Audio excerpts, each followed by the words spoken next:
I'm a huge advocate for hiring offshore. I've had a customer support representative. She just purchased a new car in cash and closed on a house on that 641 an hour wage.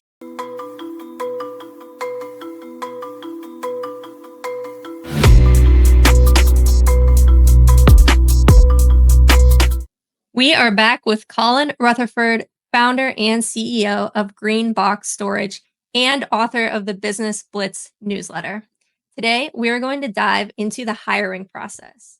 So, Collin, I know you have had success hiring offshore employees. Can you tell us why you chose that route for hiring?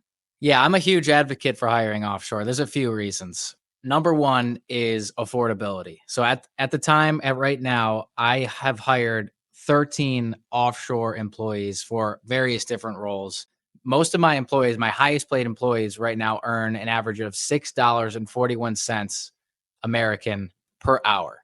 So obviously not a ton of money in the United States, but to them, it is a lot of money. The cost of living in their country is significantly less in those countries. And I'll get into the countries a little bit later. But so, two examples. I've had a customer support representative. She just purchased a new car in cash and closed on a house on that 641 an hour wage. So obviously a lot of money. She's been working for me about a year and a half now. And when she did that, it was only a year. So in a year, that's how much money she was able to make. I also have a supervisor who finished paying off his student loans early.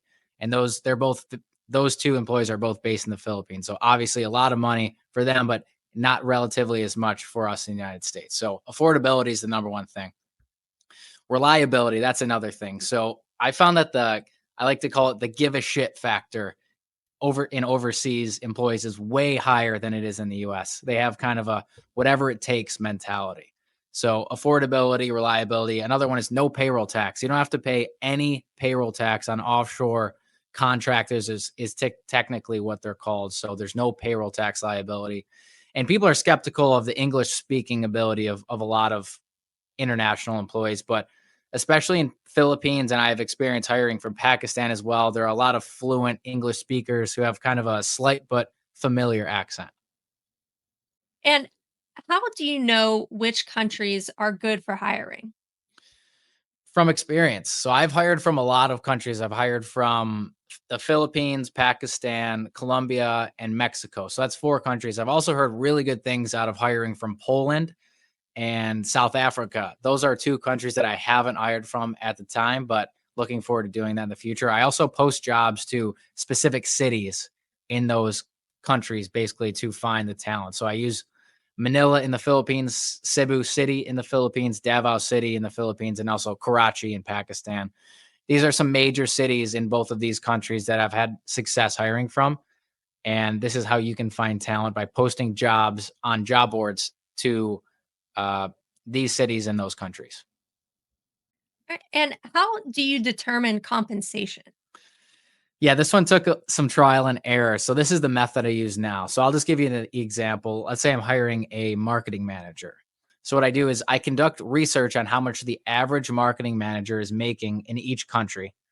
And when you do this research, you'll figure out that the compensation figures are probably all over the place. So after looking at about, let's say, five sources, you kind of get a feel for the average salary in the country. And then basically what you want to do is you want to convert it to USD to understand how much that is in your native currency if you're from the United States. And then kind of just determine what you want to pay. I like to pay a premium. I like to attract more experienced and people that are demanding a higher wage. So I typically like to multiply the average in the country by either 1.25 or 1.5 and really pay them well in their country. And that attracts a lot of great talent. What do you include in the job description? Yeah, job descriptions are super important. I think a lot of people have read job descriptions that are just so boring. It makes the job seem awful and just not exciting, not compelling at all. So I like to have exciting job descriptions, make the applicant excited about the opportunity to work at your company. Explain the culture that you have. I think that's super important. You want to set clear expectations. That's another thing as well. Make sure that there are clear expectations in the job posting as well. I want to wrap up with what are some issues that you may run into? So actually, a lot of people just like don't really know what to do in hiring offshore, and I didn't either, but I've done it so many times now. I have a perfect system that it costs me $0 to hire any offshore talent. I don't use any recruiting agencies anymore. I learned the hard way that I don't need to spend $4,000 per hire. It's just a waste of money. I'd rather just do it myself. But one issue I ran into is when I first began posting these jobs, I received way too many applicants. I'm talking like hundreds of applicants for one job. It's like you don't really know where to start. There's just so many. Like, how can you possibly sort through that many applicants? So I thought of a system.